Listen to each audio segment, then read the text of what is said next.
Millions of individuals worldwide experience difficulties with sleep. And these challenges have profound effect on our daily lives. From groggy mornings and decreased productivity to compromised immune function and mood disturbances, sleep deprivation can take a toll on our health and happiness. My goal in this session is for us to delve into the various factors that contribute to sleep deprivation, including stress, irregular sleep schedules, dietary choices, and environmental influences. We will also explore practical solutions and lifestyle adjustments to help you regain control of your sleep pattern and enjoy the benefits of restorative sleep. Please mute your mic as you come in.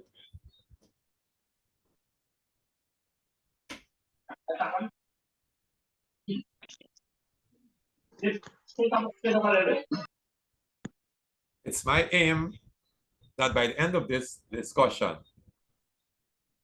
you will have a better understanding of how to identify the root causes of your sleep troubles and discover effective strategies to improve the quality and duration of your sleep. Additionally, together we'll explore the path to a more rejuvenated, healthier, and happier you. So let's begin our journey to better sleep and well-being.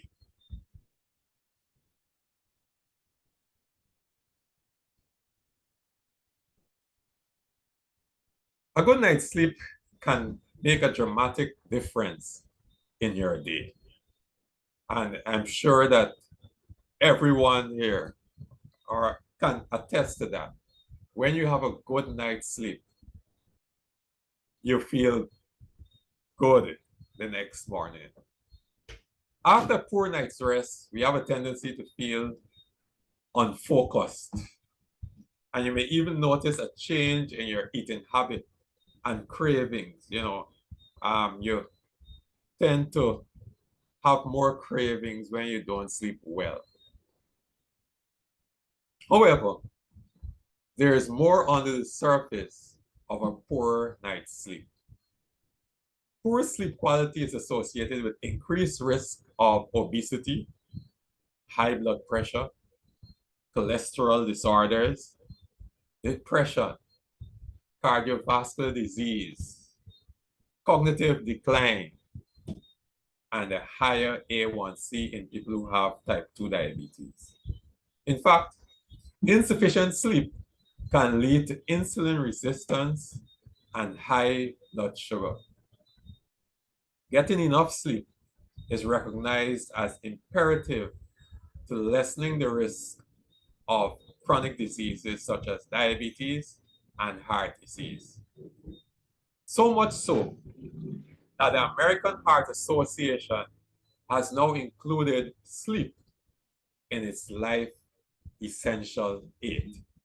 So before it was 7 life essentials, and now sleep has been added to it. So it's 8 life essentials that the American Heart Association is saying that must happen if we're going to live healthy and happy lives. Now, let's look at the definition for sleep deprivation. I define sleep deprivation as referring to a condition where individuals consistently do not get enough sleep, either in terms of quantity or quality, to meet their physiological and psychological needs. This can result from various factors, including lifestyle choices and underlying health conditions. This problem is something that is all over the world. All right. And it has a direct link to chronic diseases.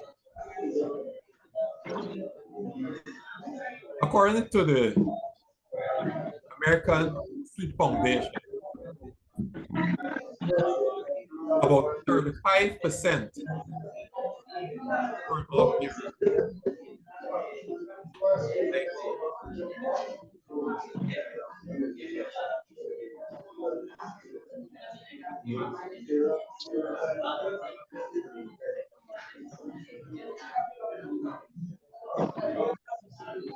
according to National Health Foundation, about 35% of Americans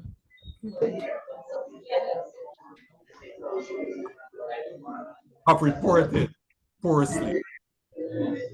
And this widespread issue is strongly linked to chronic diseases, including heart disease, diabetes, and mental health disorders. So we see a direct link between not getting enough sleep and these chronic diseases, heart disease, diabetes, obesity, mental health disorders. All of these are directly linked to not getting enough sleep.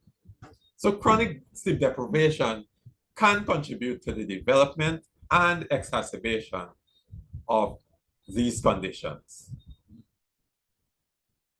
Now, I spoke earlier of the 8 of the American Heart Association. And this slide is a demonstration of those 8 life essentials of American Heart Association. And those essentials are eat better. We need to eat better in order to live healthy. We need to be more active. All right? Being active will give us the energy and the focus that we need to remain healthy. We need to quit smoking, quit tobacco. The next essential is get healthy sleep, which is what we're talking about today. Manage your weight is another essential. Controlling cholesterol is the next one. And then manage your blood sugar and your blood pressure. Round off the 8 essentials according to 8 life essentials according to the American Heart Association.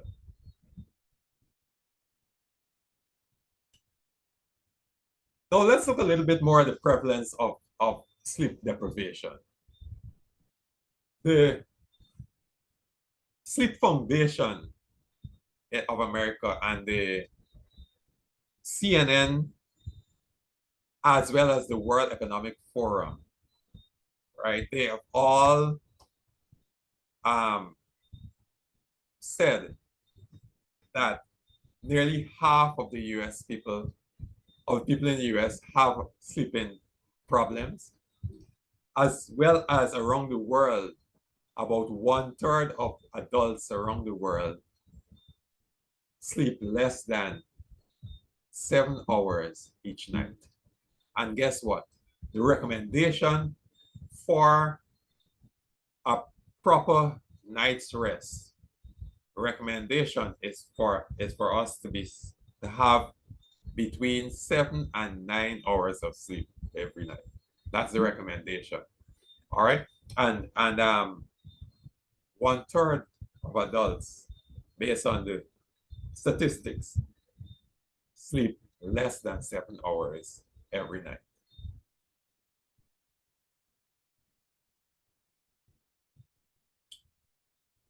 Sleep deprivation is a common issue that can result from a variety of factors. Let's delve into some of these factors contributing to sleep deprivation. And here we're going to get into some of the things that we are doing that can contribute to the sleep problems we have. One is stress. So the first thing is stress. Stress is a major contributor to sleep deprivation. It can lead to racing thoughts, muscle tension, increased alertness, making it difficult for you to relax and fall asleep. Chronic stress can result in insomnia and fragmented sleep. So when you're stressed, for whatever reason, all right, that can affect your sleep. You won't be able to have a good, sound night's rest. So even if you fall asleep, you may wake up back in the middle of the night, and so your ability to really get a good night's rest can be affected if you are stressed. Another factor contributing to sleep deprivation is irregular sleep schedule. And this is something that many of us are guilty of. Inconsistent bedtime and wake time disrupt the body's internal clock.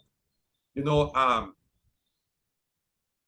always tell my clients that, just as how you might be accustomed to waking up a certain time in the morning, the alarm clock, you're accustomed for the alarm clock to wake you up a certain time in the morning. And after a while, you realize that you wake up just before the alarm clock go off.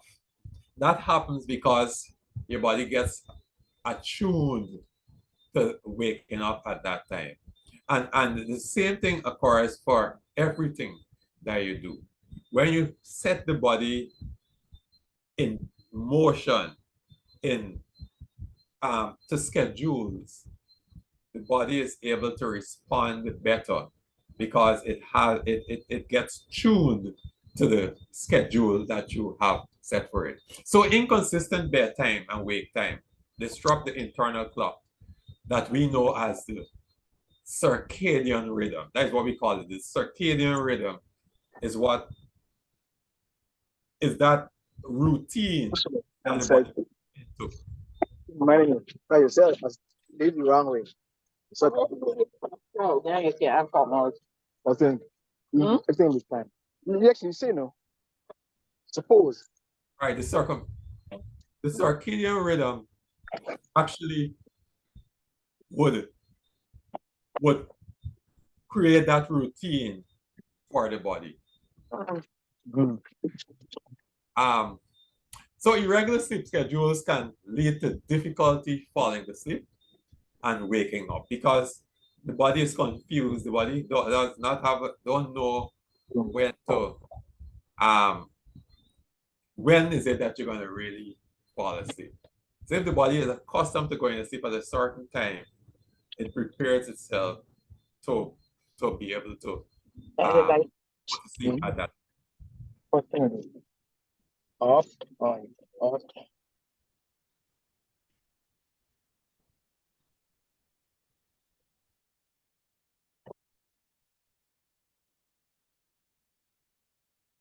Somebody police are chasing. Look how he there and look how the police there for me.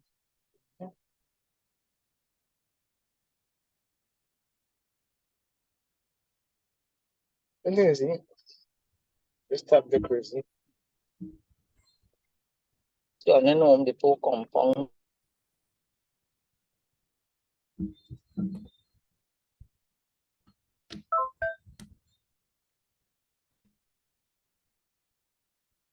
Okay, sorry about that. Another one of the factors contributing to sleep deprivation is caffeine. Caffeine is a stimulant found in coffee, tea, and energy drinks. It's also found in some medication as well. Consuming caffeine, especially close to bedtime, can interfere with sleep, increasing alertness and reducing the ability to fall asleep. I know based on what I know, people use coffee to remain awake, right? And caffeine is product in coffee that keeps you awake. So if you want to sleep, you want to avoid using caffeine, any caffeine product before bedtime to avoid the sleep problem. The next factor is screen time, right? The blue light emitted by the screens, such as your smartphones, tablets, and computer, can suppress a hormone in our body called melatonin. What it does, that light, melatonin, is a hormone that is produced in our brain that gives us that soothing feeling so that we can fall asleep. But melatonin, it is produced by a gland in our brain, and that gland releases melatonin based on the amount of light that is in the environment. So when there's light, it holds back on the release of melatonin. So when you're watching at your devices, all right, that light that comes from the devices goes straight in your eyes, and it says to the pineal gland, it says that it is daytime. And as long as it's daytime, it's not time to sleep. So the pineal gland will not produce melatonin.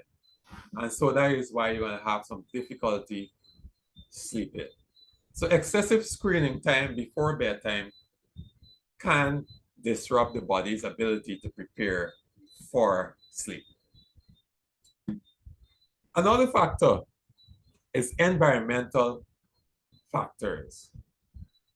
The sleeping environment, the place that you're sleeping, also play a role in your ability to get a good sleep. All right? Factors such as noise, light, temperature, and the comfort of your mattress and pillow can disrupt your sleep. I know that there are a lot of people that say they can't sleep without light. Those people will not get a good night's sleep with the light because of the same effect that I was telling you about. As long as light is around, the pineal gland, that will determine how much melatonin is given out by the pineal gland. And so noise and light in the environment, the temperature, right? We've been having some real hot temperature these days, you know, and so if we're too hot or too cold, that can affect our ability to fall asleep, right? The comfort of the mattress that you're sleeping on, the pillow that you're using, all right? And that is why it's important to invest in a proper bed, right? Because that's where your body gets a chance to rejuvenate and to revive itself. So it's good to invest in a proper bed, a proper mattress, so that you can get a good night's sleep.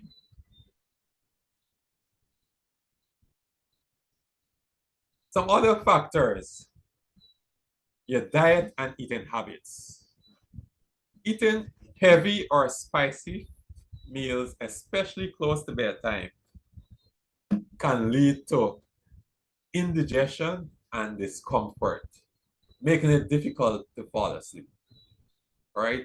I know of people that would say it's better to go to bed with your belly full, so that if in case anything happened during the night, your belly full.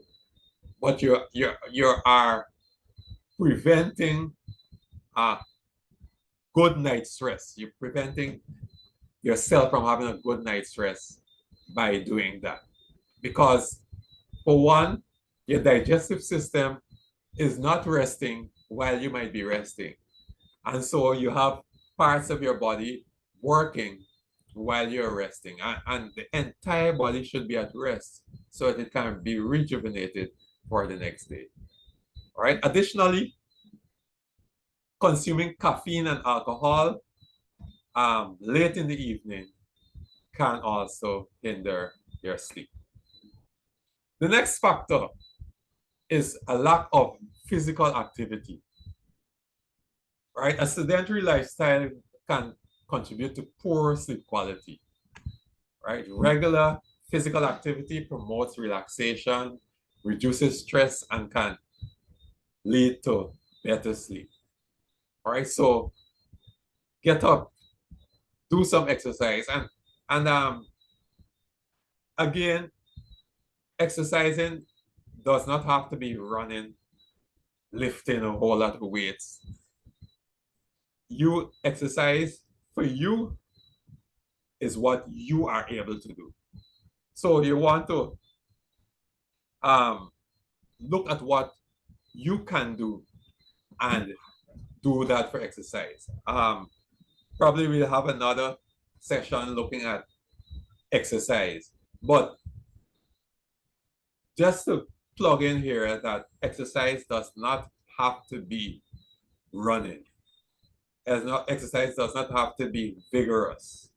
All right, because what might be vigorous for me, all right, might not be vigorous for somebody else. And so it's about keeping active, being physically active, and that alone, I can testify to that. I had sleep challenges at one time.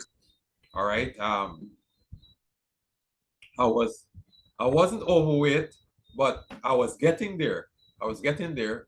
But I realized that at that same time, you know, I got tired easily. And I know that I was a person that, I ran from home to school, which was like about 5 to 6 kilometers, right? I run to school almost every day, and that was nothing to me. And to know that I couldn't walk a block without blowing short, I said that something was wrong here, and I started exercising, you know, and again at that very time as well, I was having trouble sleeping. Right, I get up, I go to sleep about 9 o'clock, and by 1 o'clock I'm up and can't go back to sleep until maybe 4:30 in the morning when I'm supposed to be getting up. That's when the sleep coming on. And um after I started exercising, I realized that I stopped having that trouble with sleep. So get physically active, start doing something so that um you can your body can be in a position to sleep. A word of caution, however, is that you want to avoid engaging in vigorous exercises just before bedtime. All right, because that can put the body in a mood of alertness and stimulation, and that can disrupt your sleep. So you want to do your exercises 2 to 3 hours before bedtime if you're doing it in the evening. Then there is another factor affecting our sleep is medical conditions. So you may have a medical condition that affects your sleep. An example of a medical condition that can affect your sleep is something called sleep apnea, where persons sleep would be interrupted because their breathing would stop during the night for 10-20 seconds. All right, and that would wake them up during the sleep apnea. All right, and so because of that, every time they go to sleep, they will get this period of what we call apnea, no breathing, and the fact that they can't breathe, that is what wake them up. All right, and so you find that during the day they have difficulty being awake, being alert because they have not had a good sleep. And so there are other medical conditions, including sleep apnea, that can affect your ability to sleep. Another factor affecting your ability to sleep is medication, right? Some medications have side effects that can interfere with your sleep. Medications that are stimulants, certain antidepressants, and some medications for high blood pressure are examples of drugs that may affect your sleep pattern. And so maybe if you having challenges with sleep, when you see a doctor, you can ask the doctor about the medication that you're taking, if it has any propensity for affecting your sleep. All right. And maybe it's something you can discuss with your doctor so that they can probably make some adjustment or give you some advice as the case may be. But some medication that you might be taking can affect your sleep. And then the last one that I have here in terms of factors affecting your sleep is psychological factors. Psychological factors like depression, anxiety, post-traumatic stress disorder. You will have had some frightening or terrible experience, and the effect of that experience would have caused you to be afraid and in this state of alertness and heightened awareness and affecting your sleep pattern. Mental health issues can cause persistent worry. It can cause intrusive thoughts and restlessness. And all of these can disrupt your sleep.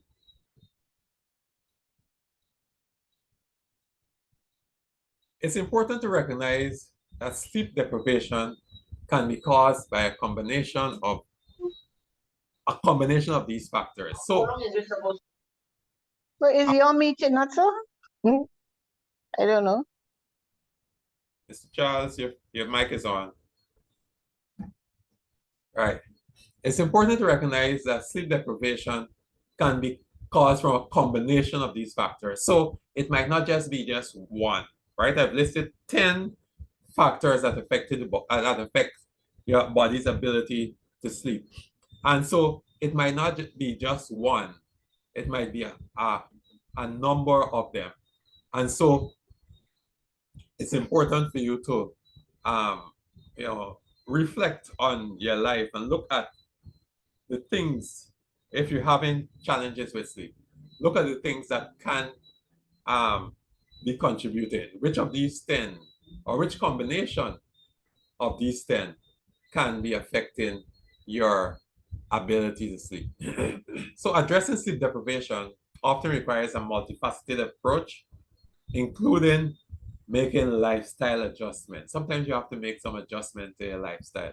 Seeking professional help is also another factor, another thing that you can do to help with your sleep.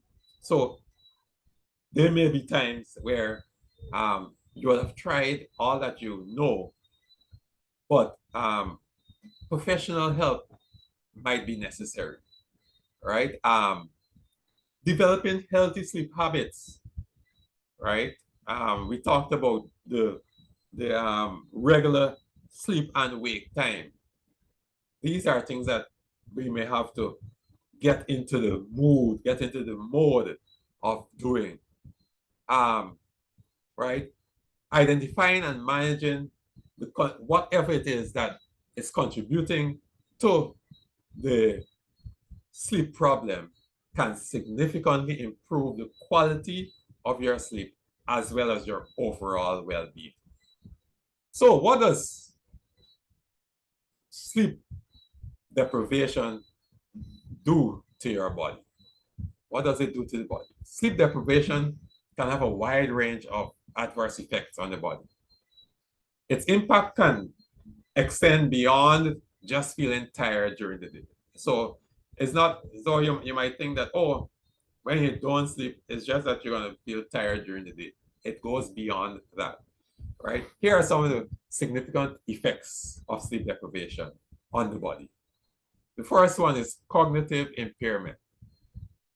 Sleep is essential for cognitive functioning, such as memory, attention, and decision making.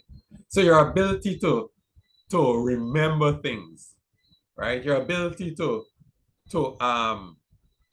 make decisions, all right, to pay attention is affected when you don't get enough sleep. You know, I always tell my students, you know, it's not a good thing to set up all night before an exam.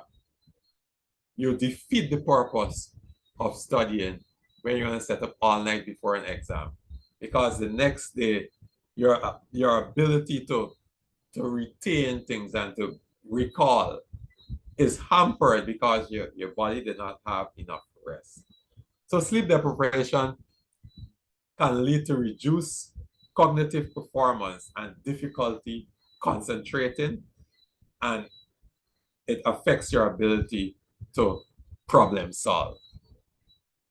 The next one that sleep deprivation, next thing that sleep deprivation can do is affect your mood. All right, sleep deprivation is closely linked to mood disorders. All right, so a lot of times when you interact with people who might be moody, maybe you can find out from them if they sleep well. All right, it could be that because they have not slept well, they are like that. So it can lead to irritability, mood swings, increased emotional sensitivity. You know, the slightest thing get them triggered off because they are not getting enough sleep. All right. And again, I can relate to that because when I worked as a nurse, as a bedside nurse, most of those years I did night shift. Right. While I was in nursing school, I worked as a security in the night, and I can reflect now on my mood during those days. You know, working security in the night and then going to school in the day.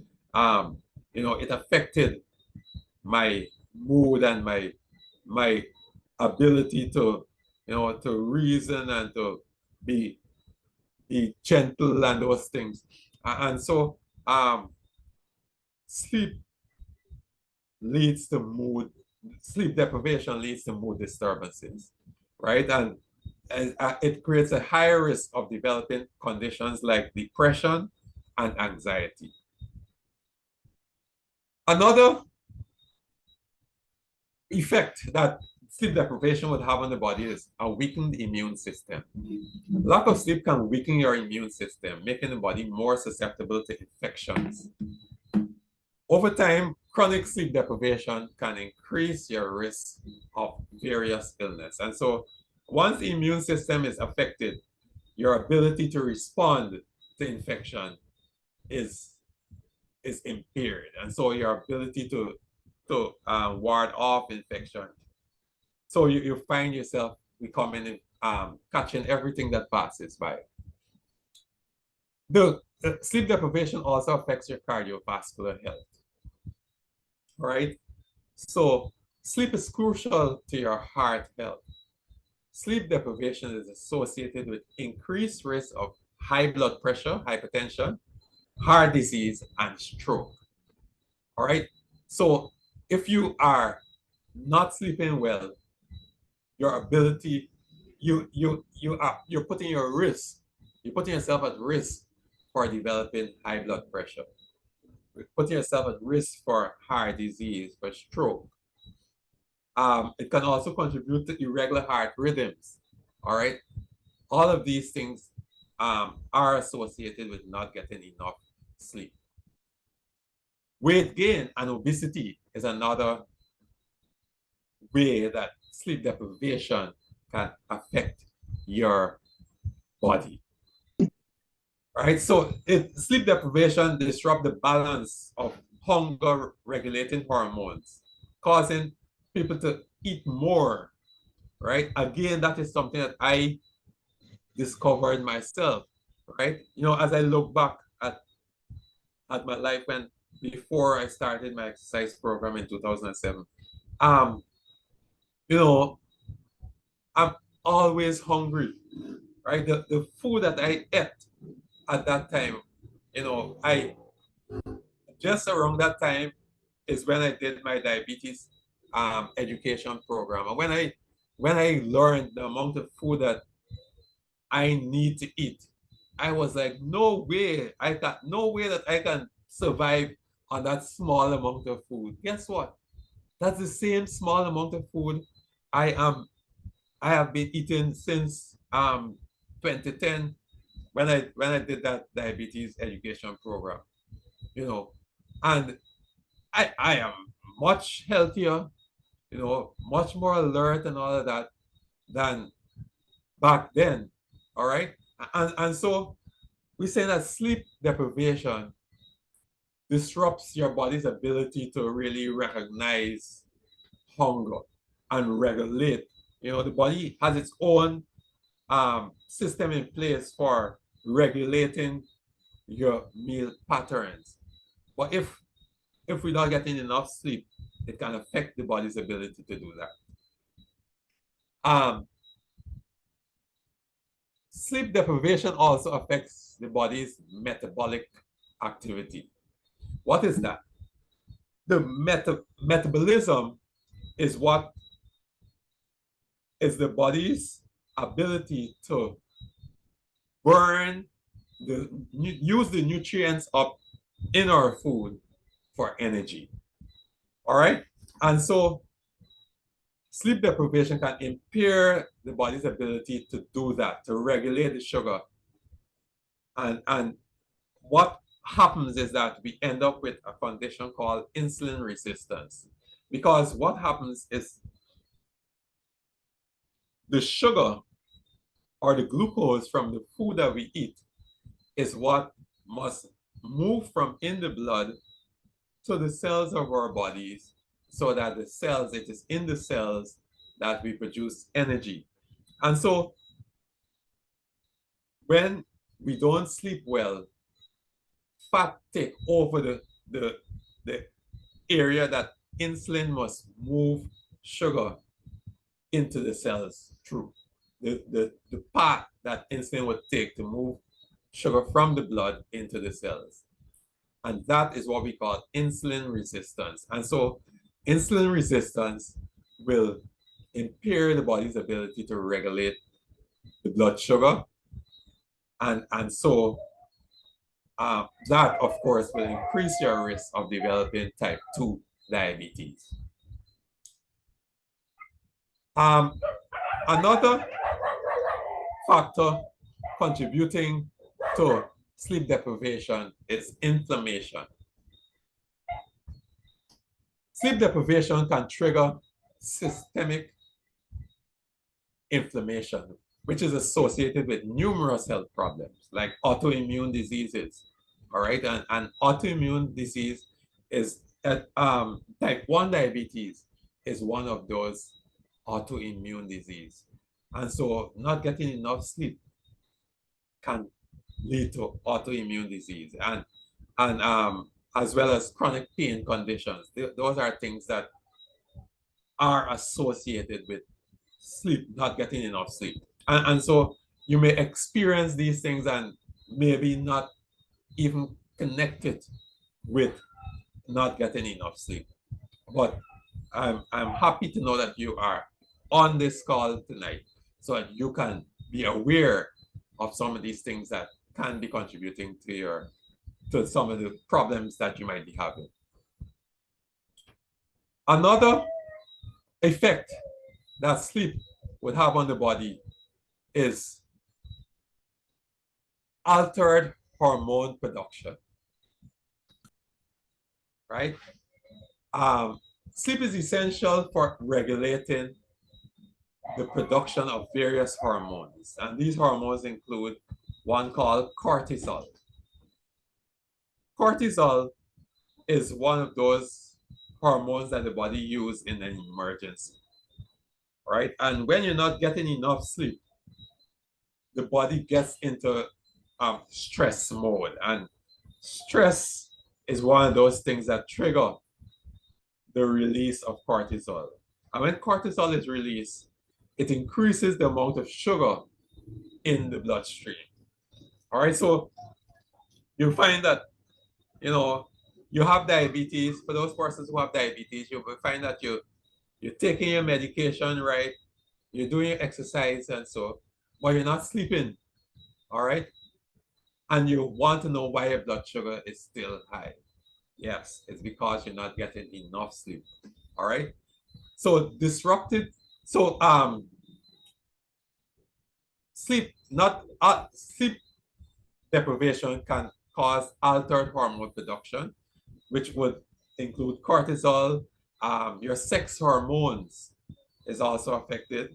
Disrupted sleep can lead to imbalance in these hormones, impacting your growth, your stress response, your body's ability to respond to stress, and reproductive health. All of these are affected. All of these are related to not getting enough sleep. Sleep deprivation can also affect your skin health, your skin, right? Sleep deprived individuals may experience premature aging, increased skin sensitivity, and reduced skin barrier function. This can result in skin issues, including acne and wrinkles. Yes, you heard it tonight. Sleep can affect your skin as well. Sleep can affect your motor skills. Sleep deprivation impairs motor skills and coordination, your ability to do things, do physical things. This leads to an increased risk of accidents, particularly when operating machinery or driving. And we can, I'm sure that we can testify to situations when people get into accident because they did not have enough sleep. They fall asleep at the wheel. All right, so sleep can affect that. Sleep can affect your libido. It causes decreased libido. So chronic sleep deprivation can reduce your sexual desire and interfere with your sexual function. Sleep can affect, not getting enough sleep can affect your digestion, right? If you're not getting enough sleep, it can affect your body's ability to regulate the food and digest the food properly, right? It won't release the enzymes that is needed for digestion. It can contribute to gastrointestinal problems. I get a tongue twisted there. All right. And so you might end up with problems like acid reflux, irritable bowel syndrome. All of these can be traced back to not getting enough sleep. Not getting enough sleep can also affect your body's ability to tolerate pain, right? Sleep deprivation can lower the body's pain threshold, making persons more sensitive to pain and discomfort. And then finally, sleep deprivation can increase the risk of chronic diseases, right? We touched on this earlier. So continuous chronic sleep deprivation can lead to increased risk of chronic diseases like cardiovascular disease, your heart and heart problems, stroke. All right, those are the cardiovascular diseases, right? And diabetes as well is one of those, is another disease that can be affected, that you put yourself at risk for developing from not getting enough sleep. Certain types of cancer also can be associated with not getting enough sleep. So it's important to recognize that the effects of sleep deprivation can be both short-term and long-term. So we looked at some of the effects that can be short-term, like not being able to concentrate next day, all right, being moody. And then there's some long-term effects, like the diseases, developing the diseases, like not being able to digest our food properly, right? Even occasional or short periods of inadequate sleep can have immediate effect on the mood and cognitive function. Chronic sleep deprivation, on the other hand, can lead to more serious health problems. So prioritizing good sleep hygiene and addressing the underlying causes of sleep deprivation is essential for maintaining overall health and well-being, also wealth as well. So how do we fix this problem? The truth is, finding the right combination of strategies to improve your sleep may take time, right? Because remember, it's about being able to identify the actual cause of the problem. So that might take some time. It is essential to consult a healthcare provider or a sleep specialist for a thorough evaluation and personalized guidance. So if after you would have done your personal evaluation, look back at all the things that we spoke of tonight, and you can't come up with a solution, you may need to get specialist help. Quality sleep is crucial for your physical and mental well-being. So it's important that you seek professional help if needed. And it's at this point I introduce to you Annie's Memorial Chronic Diseases Education Center. At Annie's Memorial Chronic Diseases Education Center, we help you with education on sleep and chronic disease connection, help you to understand that connection. And one of this webinar, this session here is one of the ways that we help with education. We help you to understand and to relate to stress and help you to come up with stress reduction techniques that will help you in getting better sleep. We help you to work out your schedule. We sit down, I've had numerous encounters with people who couldn't see how they can get enough sleep at night. And when we sit down and work things out, we were able to come up with a consistent sleep schedule guide that you can use. All right. And remember, everybody have their unique situation. And so it will never be a one size fit all. So what becomes a good sleep schedule for one person might not work for somebody else. And so it has to be this one-on-one connection. We also help you with diet and nutrition education, because we said again that your diet can affect your sleep. And so we help you to recognize what might be a good diet plan for you. All right, again, something that it's personal, customized for you.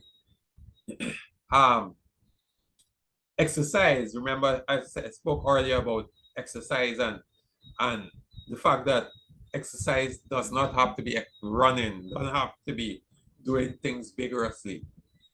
And again, we help you to identify those things that you can do for exercise, regardless of what your work schedule is like, regardless of your ability, right? You can be lying down in your bed without even the ability to move your hand and feet, and you can still exercise. All right. And so we can work with you to help you to identify exercises that you can do to maintain your health.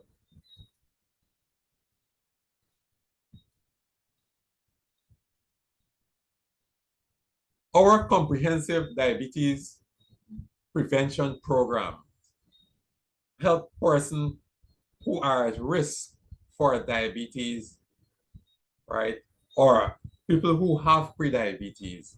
We help you to reverse that state so that you either delay or prevent the onset of diabetes. We establish a supportive community, and one of the key things about chronic disease management is having that support, having people that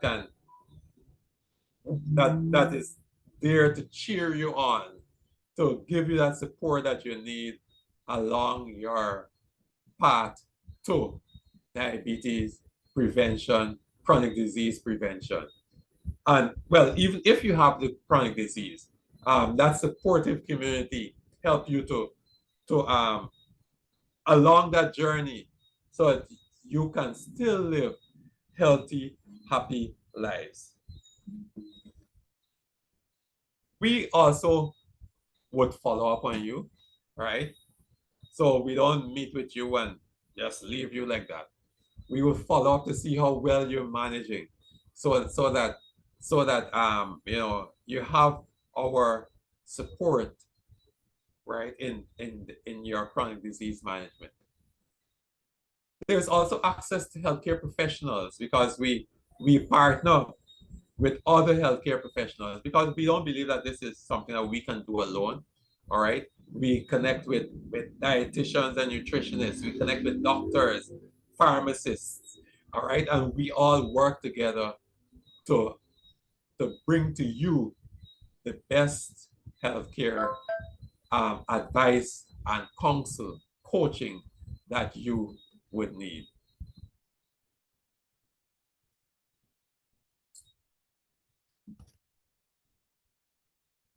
What we offer? We offer, first of all, an assessment, and which would be a personalized evaluation of what your needs are. Right. So we have a sit down with you and do an evaluation of your yourself, of your needs at the beginning. Then we start by doing some basic, giving you some basic diabetes education, chronic disease education based on what your particular condition is. So if you don't have diabetes, you don't need to talk with you much about diabetes because we may still have to talk with you about diabetes because certain chronic conditions, those chronic conditions like to have company, right? And so the fact that you have a chronic disease also put you at risk for diabetes. So we teach you the basics of chronic disease management and the medication that you are taking. We teach you about nutrition, as I mentioned before. We help you to develop some skills in self-monitoring, understand how to monitor your blood glucose, monitor your blood pressure, right? How to make decisions. You know, when you get up in the morning, you check your blood sugar, you check your blood pressure, and you get the reading, what to do about that reading. All right. You get up this morning, you don't feel so well. What do you do? We teach you about those things. Support groups. All right. We create support groups where you can interact with like persons who are having the same kind of challenges that you are having. And you can encourage each other, share ideas with each other so that you can learn from each other. And so there's ongoing support, as I mentioned before, where we regularly check up on you to see how well you're doing, so that you don't feel alone, you don't feel lost in this journey for diabetes, chronic disease management.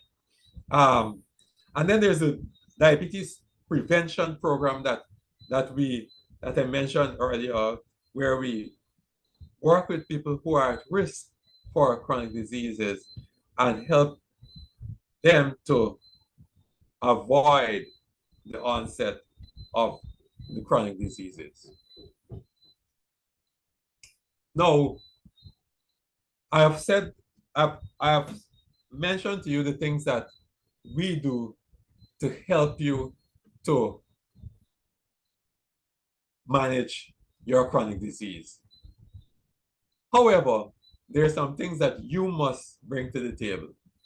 It's not, this is something that we are empowering you to do for yourself. So these are some things that you need to bring to the table if you will be successful in your chronic disease management. You need to be willing to learn.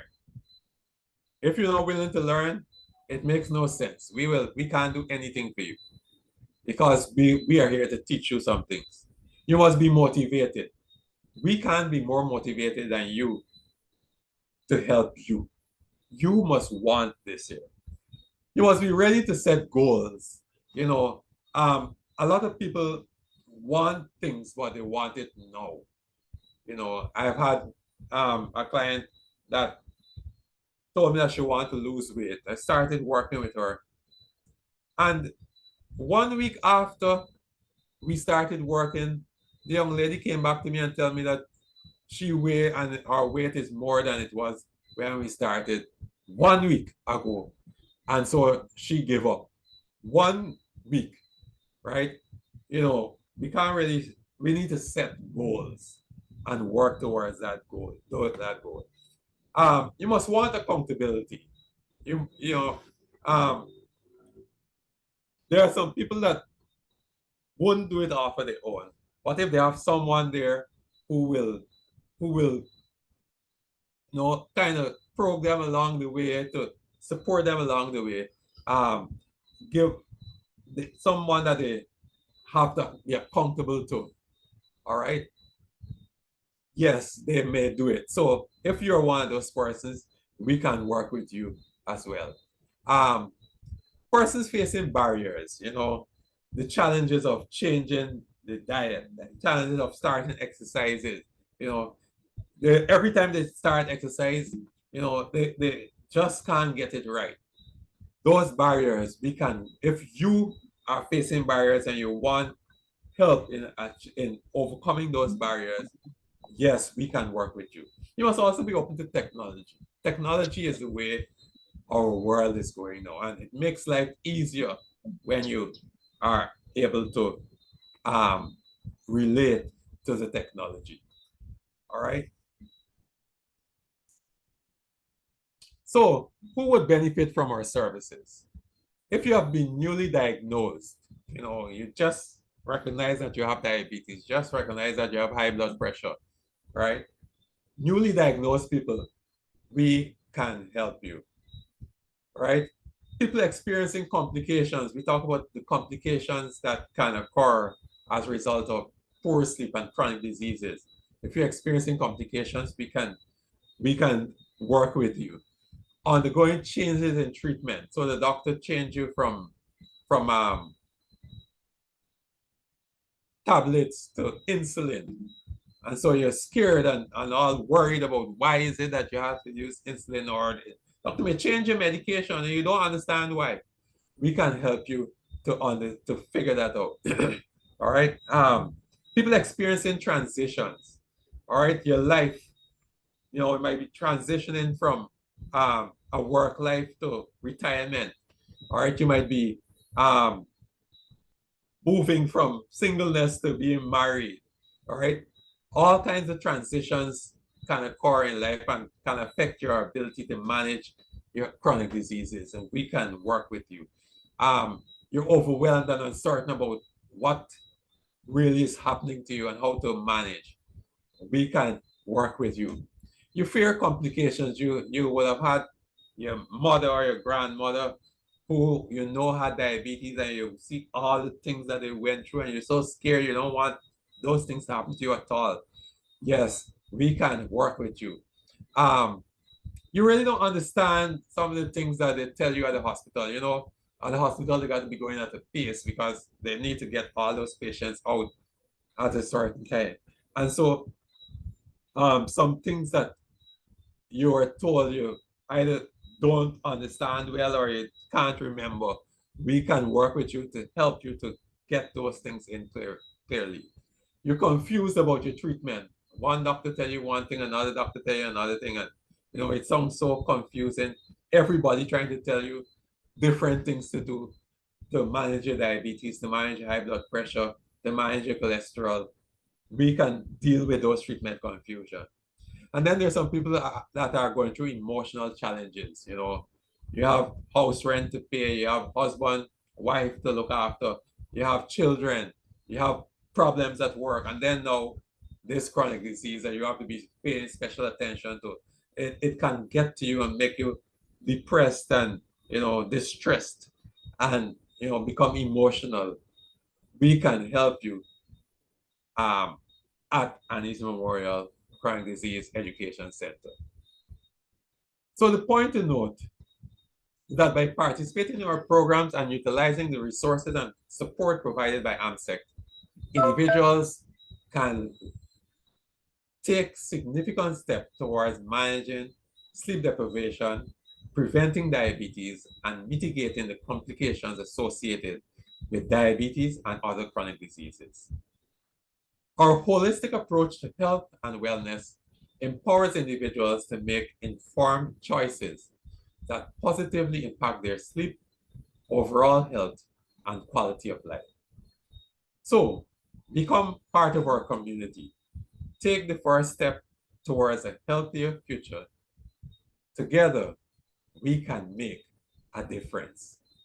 Here are our contact information for persons who may want to contact us. For persons in the Westmoreland parish and its surroundings in Jamaica here, and would want to meet with me directly, right? I'm at Beckford Plaza in Sablamar, all right? But that's by appointment only, so we have to arrange an appointment for us to meet there, just in case for person who may want to actually have a face-to-face interaction with me. Other than that, we meet just like here on Zoom. We meet virtually and we discuss and we interact and come up with plans that will help you in the management of your chronic disease condition. All right. So any of these numbers here, you can get us on WhatsApp. All right, or a direct call. I don't see why you would need to give me direct call when you can go WhatsApp, but it's up to you. But any of those numbers, all right, we have our website and our social media. And